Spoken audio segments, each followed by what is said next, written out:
Olá, seja muito bem-vindo ao meu canal. Nesta videoaula eu irei explicar o que são aplicações P2P. Esta videoaula faz parte do curso de Redes e Computadores, que eu estou disponibilizando inteiramente no YouTube. Sou o professor Elmano Ramalho Cavalcante do Instituto Federal da Paraíba, campus Campina Grande. Então, nesta videoaula eu estarei falando o que são aplicações P2P, para que elas são utilizadas e como funcionam. Vou explicar, embora aqui bem brevemente, o funcionamento do BitTorrent. Nas aulas passadas, eu já tratei de algumas aplicações de sucesso da internet, a exemplo da web, do e-mail e do DNS. Nesta aula, estarei falando sobre P2P. E na próxima videoaula, explicando como funcionam as aplicações de vídeo streaming, como por exemplo Netflix e YouTube. Então, algumas notícias aqui que eu peguei sobre redes P2P em sites de notícias. Primeiro foi sobre o Napster. Se você nunca ouviu falar do Napster, ele foi, como diz aqui a notícia, a primeira rede P2P disruptiva, né? Foi um sucesso enorme quando surgiu esse programa aqui, essa aplicação, que funciona, que criava uma rede P2P para compartilhar músicas. Tá? Durante essa videoaula eu vou explicar um pouquinho mais como é que foi isso. E algo um pouco mais recente, o Bitcoin, as criptomoedas, também podem funcionar, ou você fazer compras e vendas, né, de criptomoedas usando uma rede P2P. Tá? Então aqui é uma coisa mais recente, uma notícia aqui sobre Napster, que foi, digamos assim, um pioneiro nas aplicações P2P. Vamos entender um pouquinho como que é a arquitetura P2P. Primeiramente, o que quer dizer P2P? Vem do inglês peer-to-peer, que significa par a par ou ponto a ponto. Nada mais é do que uma aplicação em que existe comunicação direta entre os hospedeiros, né, entre os sistemas finais, por exemplo, computadores se comunicando diretamente uns com os outros, algo que na arquitetura cliente-servidor não existe. Quando você está navegando na web, você está utilizando uma aplicação cliente-servidor. O seu navegador é o cliente e o site que você está acessando lá é o servidor. E aí você não vai ter comunicação de navegador com navegador, por exemplo. Já na aplicação P2P, essa é a comunicação mais comum de se ter diretamente entre os sistemas finais, tá? Uma comunicação direta entre os hospedeiros. E é comum que aplicações P2P tenham uma baixa dependência, um uso pequeno, ou mesmo nenhum uso de servidores. Tá? Alguns chamam que, quando existe uma dependência pequena, é uma arquitetura híbrida, tanto cliente-servidor como P2P. E se não for usado nenhum servidor, como existe alguns exemplos de redes P2P que não usam servidor, é uma rede 100% P2P. Tá? Essas redes P2P têm uma grande qualidade, uma grande característica, que é a autoescalabilidade. O que é isso? Elas são autoescaláveis. Quanto maior a rede, quanto mais equipamentos, né, quanto mais hospedeiros entram na rede, mais forte ela fica.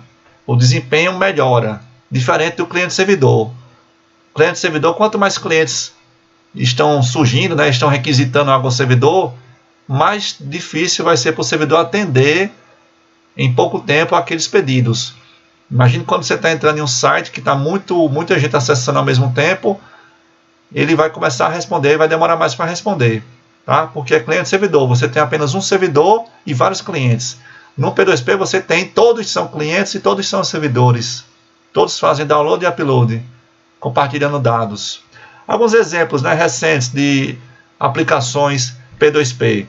O BitTorrent, que sem dúvida é o mais popular, você talvez já conheça, já tenha utilizado. Skype, um programa que no início dos anos 2000 ficou muito popular para permitir fazer comunicações, chamadas de áudio, né, telefonemas pela internet, e aí utilizando também a arquitetura P2P. Algumas coisas mais recentes aqui, como o P2P-TV, que nada mais é do que o protocolo IPTV, que é transmissão de sinal de TV pela internet, utilizando a arquitetura P2P. Então, os próprios computadores aqui vão estar recebendo o sinal da TV, certo? De alguma maneira, passando para o computador e enviando para a rede P2P, para que os outros usuários possam acessar aquele conteúdo dos canais, tá? Um exemplo também bem conhecido hoje em dia do Popcorn Time, tá? Que é tido como o Netflix pirata, tá? É um programa, é uma rede P2P, é um aplicativo, tá? Que implementa protocolos P2P, que permite compartilhamento de filmes e vídeos e séries entre os usuários. E o próprio Bitcoin também ele pode estar sendo usado numa arquitetura P2P, tá? De negociação de criptomoedas. Então temos vários exemplos recentes. Existem alguns exemplos antigos, como por exemplo o MSN Messenger, né? Que programa de mensagem, que usava também P2P durante a comunicação entre pessoas, tá? Algumas diferenças aqui entre cliente-servidor e P2P.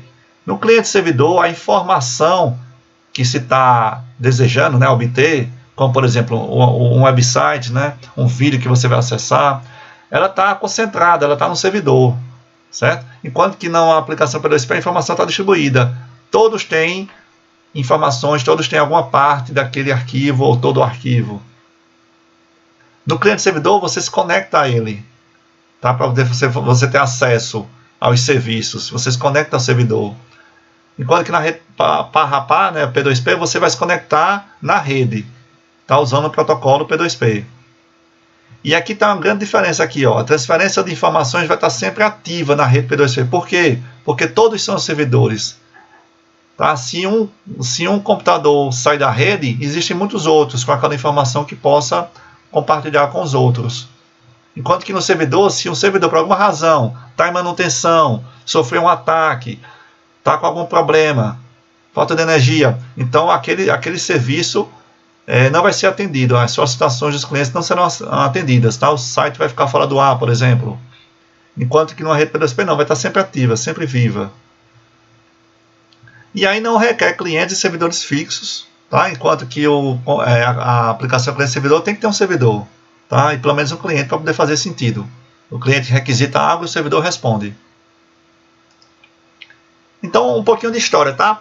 A primeira grande aplicação P2P de sucesso mundial foi feita em 1999, chamada Napster, tá? Esse link aqui tem um resumo muito bom, que eu vou colocar na descrição desse vídeo, para que você possa acessar e ler a notícia. E como é que foi essa história, né? O Napster foi montado por um programador, tá? Ele teve início no dia 1º de junho de 1999, e aí marcou o início da era P2P. De lá, do Napster em diante, foram surgindo várias aplicações e vários protocolos com o intuito de compartilhamento de arquivos, que o grande uso da rede P2P é para compartilhar arquivos. É a principal utilidade, tá? Então é para isso que serve as aplicações P2P. Claro que hoje em dia com Bitcoin, então não é somente compartilhar arquivos, né? Transações, né? Financeiras também. E só para você ter uma noção da popularidade, com apenas 3 meses de lançamento do Napster, já tinha 20 milhões de usuários e mais de 4 milhões de músicas compartilhadas. Isso aqui ocasionou uma mudança enorme na indústria de música, certo? Foi um embate muito forte que entrou na justiça. Aqui a tela, tá, do Napster, a versão 2.0, né, uma interface simples, tal, e você aqui podia ver os arquivos, esses arquivos aqui estão em computadores de pessoas, tá, do mundo todo, tá? Aqui tem o nome do usuário, certo? Aqui poderia mostrar o endereço IP do computador do usuário, tá? Tem o tamanho do arquivo, e aqui você poderia pesquisar por um artista, pelo título da música, tá? E aí você poderia clicar e baixar aquele arquivo das pessoas que têm aquele arquivo, tá? E aconteceu que o Napster tinha um ponto fraco, que foi o que ocasionou a morte dele, digamos assim, é o fato de não ser 100% P2P.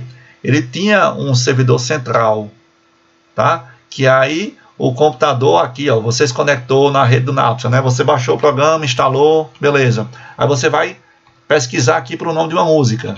Quando você mandava pesquisar, aquela pergunta ia para um servidor central, E aquele servidor ia saber quem tinha tal arquivo e iria responder para você o endereço IP dos computadores onde há aquele arquivo, para que você pudesse depois se conectar diretamente com esses computadores para baixar o arquivo. Então, pelo fato de ter um servidor central, foi o ponto fraco que permitiu que a Associação Americana da Indústria de Gravação conseguisse, né, junto à Suprema Corte dos Estados Unidos, encerrar o serviço, né, promover o desligamento desse servidor.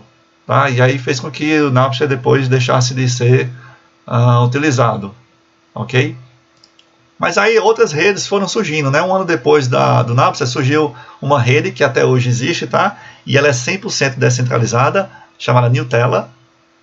Tá? Existe uma versão 2, que foi feita posteriormente, que ainda está sendo desenvolvida, tá? E essa rede, ela existe, tá? Então, nesse momento tem milhares de computadores por aí pelo mundo que possuem programas que implementam esse protocolo, e as pessoas estão compartilhando arquivos nesse momento. Tá? Se você quiser acessar essa rede, você pode usar algum programa, como por exemplo esse aqui, que é o Shariza. Aqui é o site dele. Tá? Para que você possa, se quiser acessar, o link é esse aqui. Shariza no site SourceForge. Certo? É um site que tem código fonte, aplicações de código aberto. Tá? Existem outros também, você não tem apenas ele, tá? Você pode ir em algum site que baixa programas e procurar por compartilhadores de arquivo P2P, certo? Então, quando você instala esse programa, tem ele aqui aberto, você pode ir lá e escolher, na hora da instalação, você pode dizer quais arquivos você quer compartilhar, que estão no seu computador, e pode se conectar às redes P2P de sua escolha. Esse Shariza, por exemplo, ele permite você se conectar não só à rede Gnutella original, que foi a primeira, que iniciou no ano 2000, como também a do IDANC,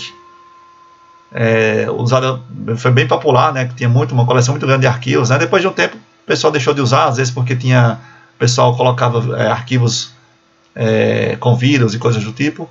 Tá? E depois surgiu a rede Gnutella 2, tá? Você pode se conectar com todas. Ele também se conecta também pode baixar arquivos do BitTorrent também, por esse programa. Tá?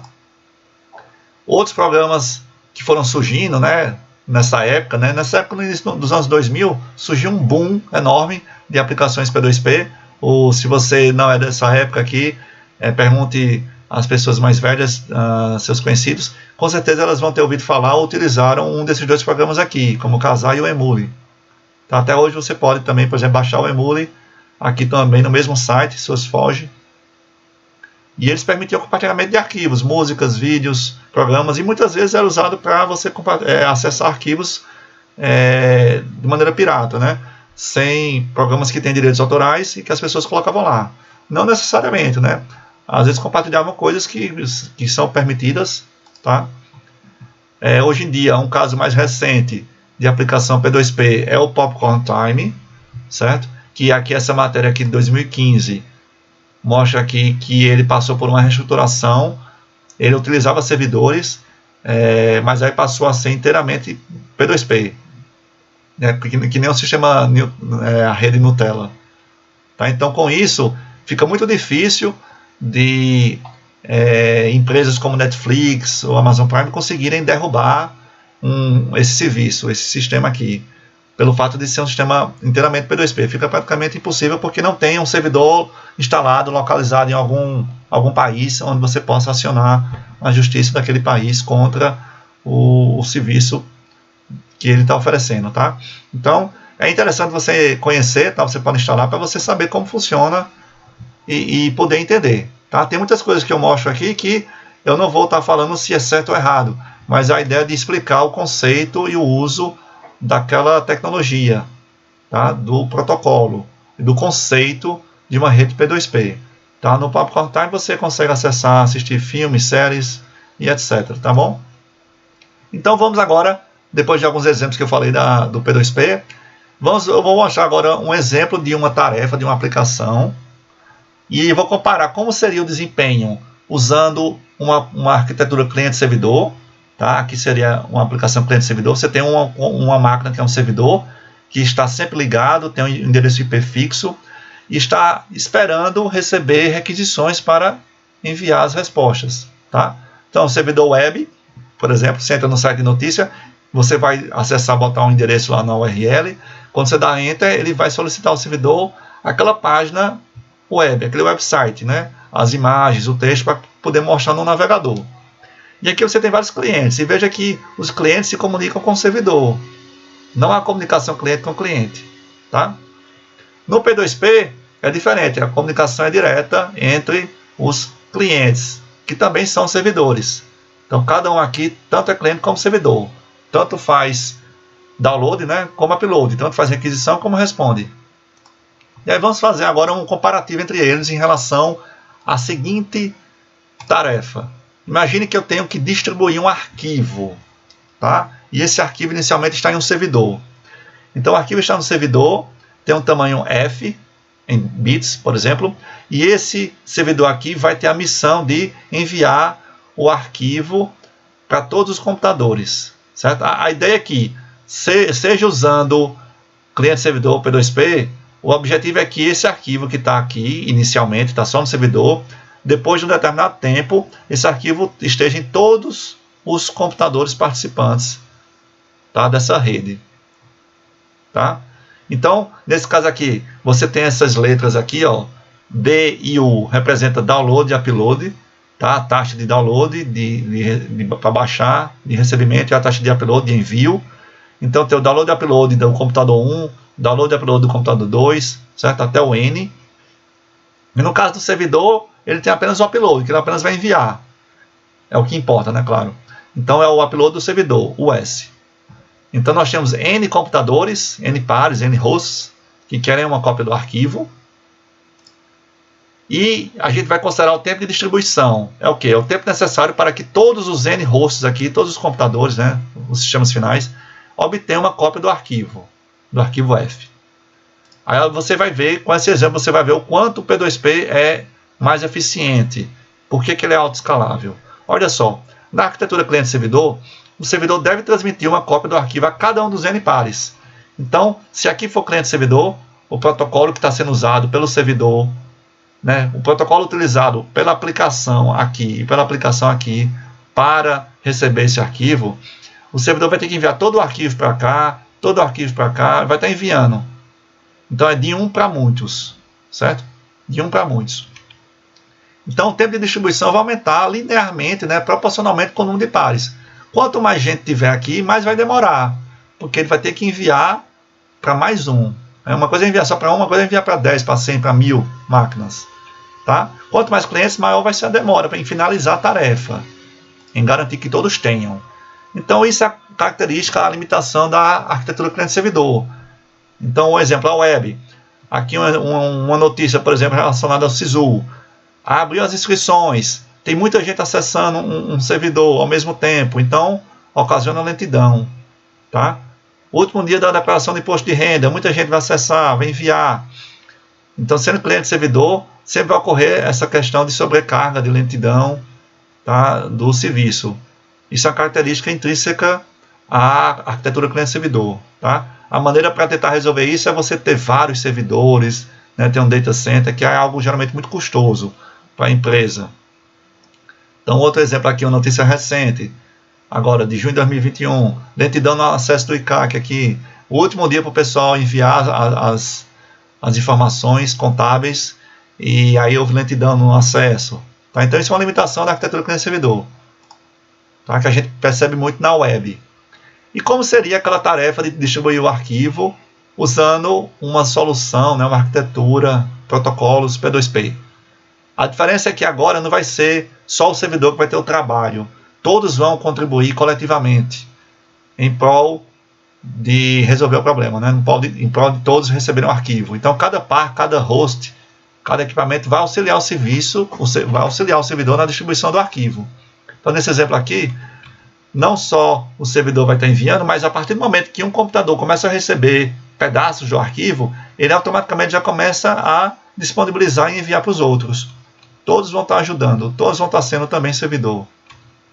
Tá? Então, quando o par receber alguns dados do arquivo, ele vai usar a sua própria capacidade de upload para redistribuir os dados a outros pares. Tá? Então, eu vou dar só um exemplo aqui com números, tá? Sem mostrar cálculo, apenas para você ter uma noção, tá? Da diferença que ocorre de tempo de distribuição. Imagine que o arquivo aqui tem 4,5 GB, mais ou menos o tamanho de um arquivo de vídeo, um filme em alta qualidade. Imagine que o upload de todos os computadores aqui, todos aqui têm uma taxa de upload de 10 megabits por segundo, ok? Então todos aqui conseguem enviar 10 megabits por segundo. E considere que a velocidade de upload do servidor é 10 vezes maior, tá? Ou seja, 100 megabits por segundo. Então o upload aqui do servidor é 100 e o upload de cada computador aqui é 10. E considere que a velocidade de download dos computadores aqui é maior do que o upload do servidor. Ou seja, o download aqui dos computadores é pelo menos 100 megabits por segundo. Tá? Então, considerando aqui esse cenário aqui, quanto tempo vai demorar para o arquivo estar em todos os computadores, considerando cliente servidor e considerando P2P? Olha só a diferença. Isso aqui vai depender da quantidade de computadores da rede, quantidade de hosts. A medida, quando é muito pequeno, a diferença é muito pequena, né? Mas à medida que eu vou aumentando a quantidade de hosts, a quantidade de pares, né, de computadores na rede, aqui aumenta linearmente. Tá? Então isso aqui é a quantidade o tamanho da rede, né, a quantidade de pares, de hosts, e aqui é o tempo mínimo para distribuir o arquivo. O tempo mínimo para que todos os computadores tenham uma cópia do arquivo. Então veja que quando você tem 10 computadores, você gasta aqui 1 hora. Certo? Se aumenta para 20 computadores, vai gastar 2 horas para todos receberem o arquivo. Se for 30, 3 horas para todos receberem o arquivo. Já no P2P não. Aquele crescimento tipo função logarítmica. Cresce bem lentamente. Ó. Se você tem 10, em meia hora todos recebem. Se você tem 20, vai ser em 40 minutos. 30, 50 minutos talvez. E esse valor máximo aqui é 1 hora. Não importa quanto você tenha. Você pode colocar 100, 1000. O tempo máximo vai ser 1 hora. Imagina 1000 computadores aqui para o servidor. O tempo que ele vai gastar. Então seriam 100 horas. Né? Então a diferença é absurda. Então isso aqui é alta escalabilidade. Quanto mais máquinas tiverem na rede, melhor vai ser. Enquanto que no cliente servidor, quanto mais cliente tem, mais trabalho o servidor vai ter e pior vai ser o desempenho. Tá? Então o P2P tem um potencial enorme. O limite máximo aqui nesse exemplo aqui seria de 1 hora. Não importa o tamanho da rede. No máximo, em até 1 hora, todos iriam ter a cópia do arquivo. Tá? Então vamos agora aprender um pouquinho sobre o BitTorrent, que é o principal protocolo hoje em dia de P2P, né? Compartilhamento de arquivos. Ele é um popular protocolo, tá? Está completando agora 20 anos em 2021, então já tem um bom tempo, certo? Então tem alguns termos. O que quer dizer torrent, né? A ideia de torrent, né? De torrente, né? De um fluxo de água. É uma coleção de pares, né? De peers, que participam da distribuição de determinado arquivo. Então tem um certo arquivo lá, tá? Um vídeo, tal. Todo mundo que tem aquele arquivo vai se chamar torrent, vai fazer parte de um torrent. Tá? Então suponha que você tem um arquivo aqui, MP4, ele vai ser quebrado em várias partes, em vários blocos. Por exemplo, aqui tem o tamanho de 256 KB. Tá? Um exemplo de tamanho de bloco. Então pega aquele arquivo que tem vários gigabytes e divide em vários blocos, centenas, milhares de blocos, com um determinado tamanho, por exemplo, 256 KB. E a ideia é que esses pedaços aqui vão sendo compartilhados com os participantes do torrent, certo? E aí o que ocorre com o torrent? Cada torrent tem um nó, tá? Um elemento de rede como servidor de infraestrutura chamado rastreador, tá? O que ocorre? Quando um computador, você ligou lá, abriu o seu programa torrent e abriu ele e ele está funcionando agora, está rodando, você digita lá, procura por um torrent e manda baixar, ele vai se registrar com o rastreador. Se registra com o rastreador e periodicamente fica avisando que ainda está lá. Certo? A ideia é que o rastreador saiba quem são os pares, quem são os computadores que participam daquele torrent. Ou seja, que tem interesse naquele arquivo, que possui o arquivo completo ou um pedacinho dele, ou, né, que está querendo ter o arquivo. Então seria assim, ó. A lista aqui com o computador, usando o programa de torrent, tá? O BitTorrent, como por exemplo o BitTorrent, tá? Aqui está um exemplo aqui, ó. Aqui seria um exemplo BitTorrent, vou deixar aqui aberto para vocês verem. Então, esse aqui é um exemplo de um programa, tá, que baixa arquivos usando o protocolo BitTorrent. Então ela obtém a lista de pares do rastreador, e o rastreador vai saber quem é que tem aquele arquivo, né, quem é que está participando. Então, por exemplo, ele passa para ela o endereço aqui desses 3 computadores aqui. E aí ela vai começar a abrir conexão TCP para começar a baixar os arquivos, pedaços, né, daquele arquivo, que são os blocos, desses computadores aqui. E à medida que ela vai recebendo, ela também já vai enviando para os demais, inclusive para os próprios vizinhos, que de repente não tem o arquivo completo. Certo? Ela tipo, recebe um bloco desse aqui, e esse bloco já vai para cá, porque esse aqui não tem ainda aquele bloco. Certo? Então, como é que funciona? De tempos em tempos, a Alice pedirá a cada um de seus pares vizinhos, via conexão GCP, a lista de quais blocos eles têm. E a Alice envia solicitações de blocos que ainda não tem. Então, a Alice vai dizer, ó, eu quero tais blocos, me dá tais blocos. Tá? E a qualquer momento, a Alice terá um subconjunto dos blocos e vai saber quais são os blocos que os seus vizinhos têm. Tá? E aí surgem 2 perguntas, que quem tem que responder isso aqui, quem decide é o protocolo. Tá? O protocolo é um conjunto de regras que vai decidir como é que deve ser a comunicação. Quais blocos devem ser solicitados aos seus vizinhos? Quais blocos a Alice vai solicitar dos vizinhos aqui? Tá? E para qual vizinho ela vai enviar os blocos? São 2 questões, 2 decisões que, no caso ali, o programa que a Alice está rodando tem que decidir. Quais blocos devem ser solicitados aos seus vizinhos e para quais vizinhos devem enviar os blocos solicitados. Então aqui são 2 regras simples, tá? Quais blocos solicitar ao vizinho? Primeiro, usa a técnica, o rarest first, o mais raro primeiro. O que é isso? Vai solicitar os blocos que são mais raros dentre os vizinhos. Vamos supor que a Alice está aqui baixando de 3 vizinhos. Tá? Na prática, ela vai baixar de vários, de 5, 10, 20 ao mesmo tempo. Depende da quantidade de equipamentos, né, de hosts participantes daquele torrent. E aí ela vai solicitar os blocos que são os mais raros, porque a ideia é equalizar, evitar que tenham blocos pouco frequentes na rede. Tá? A ideia é tentar fazer todos estarem igualmente frequentes na rede. Então ela solicita primeiro os que são pouco frequentes. Por quê? Porque quando ela receber, ela já vai passar aqueles pouco frequentes para outros. De maneira que o que era pouco frequente começa a deixar de ser. Então é uma forma de tentar evitar que tenha blocos que sejam raros, entendeu? E agora, para quais vizinhos ela deve enviar os blocos solicitados? Aqui vem uma ideia muito boa que fez o BitTorrent, uma das razões que fez ele ter sucesso até hoje, que é o algoritmo de troca inteligente. Tá? Vai olho por olho. A ideia é dar prioridade aos vizinhos que estejam fornecendo seus dados a uma taxa maior. Como é que é isso? A Alice vai medir continuamente qual é a taxa que ela está recebendo dos vizinhos.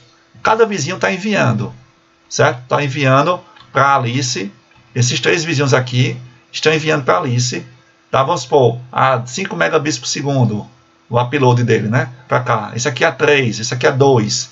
Então, esse aqui está enviando a uma velocidade maior. Então, ela vai dar prioridade para enviar para ele, porque ele está colaborando mais com o envio.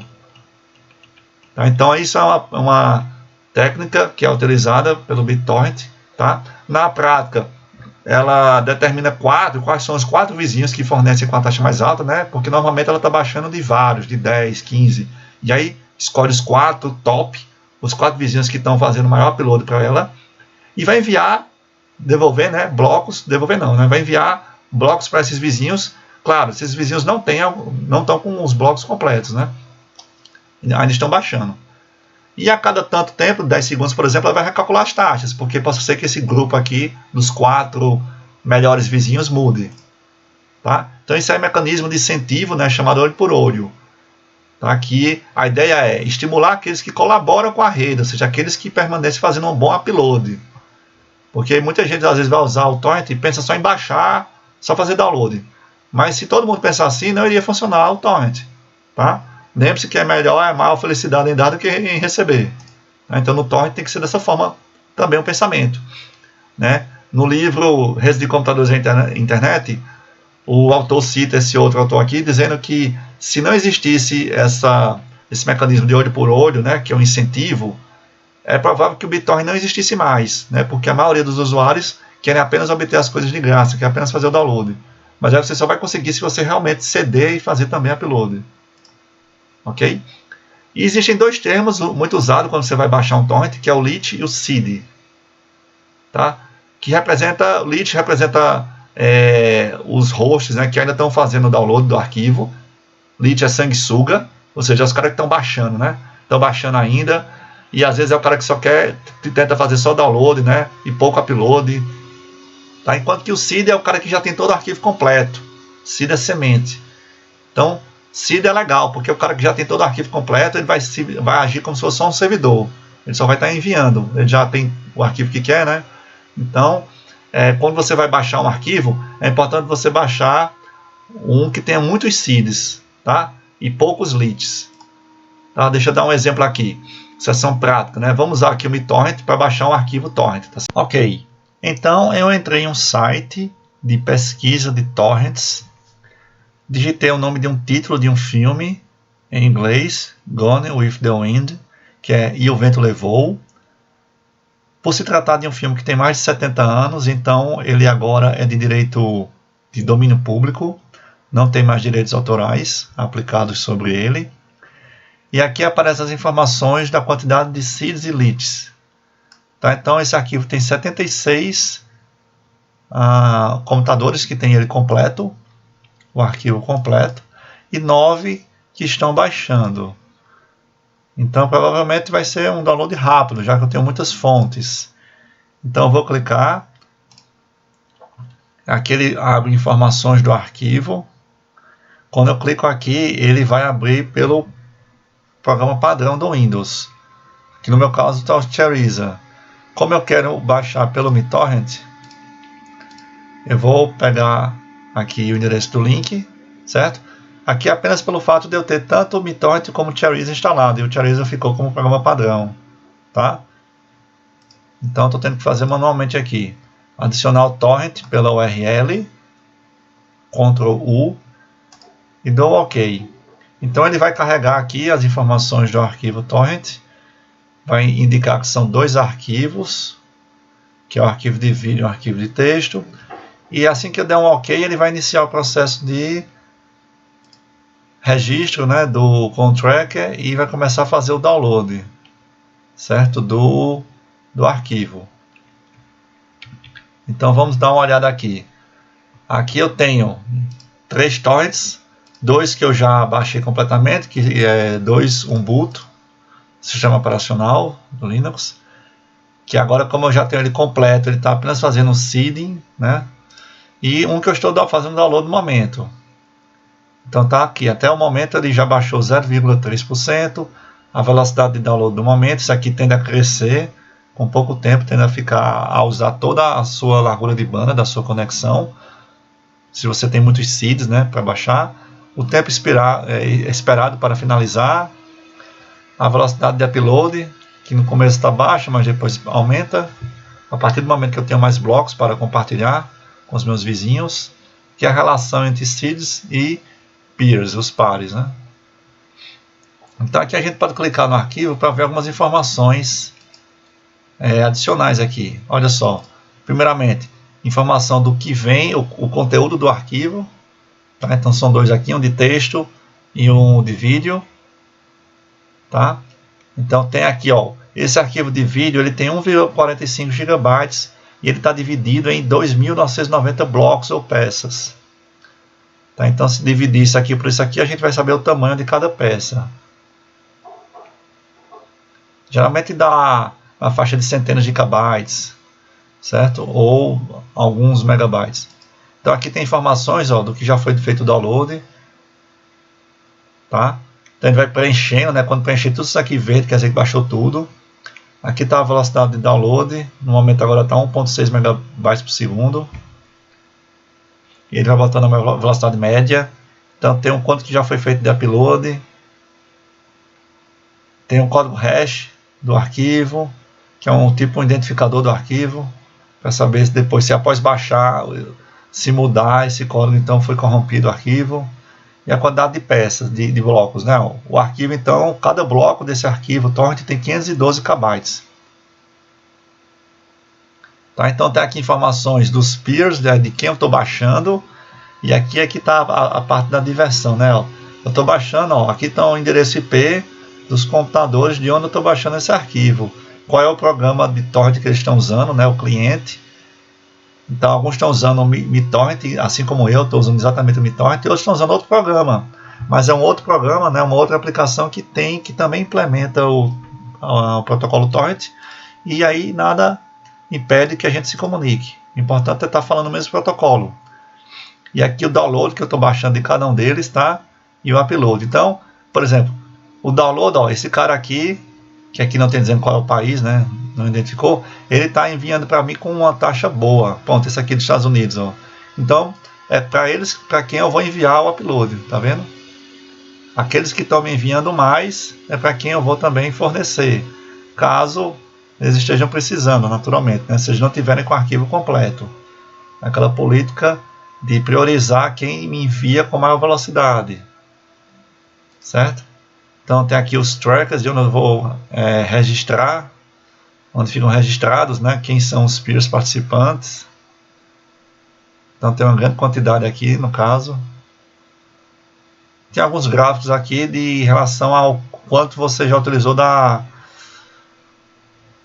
largura de banda aqui, de download e upload. Tá, então essas informações é interessante que você pode aprender um pouco mais do protocolo do BitTorrent analisando essas informações aqui, ok? Então veja que já foi feito o download aqui, ó, de quase um quarto do arquivo. A velocidade de download já está em 2.8, né? Então tá, ele vai sempre usando bastante. Por quê? Porque está baixando de várias fontes simultaneamente. Então o torrent tem essa fama de conseguir baixar em altas velocidades, tá? E com isso finalizo aqui a aula de P2P. Na nossa próxima aula irei explicar como funcionam as aplicações de stream de vídeo, explicando um pouco do Netflix e do YouTube. Obrigado.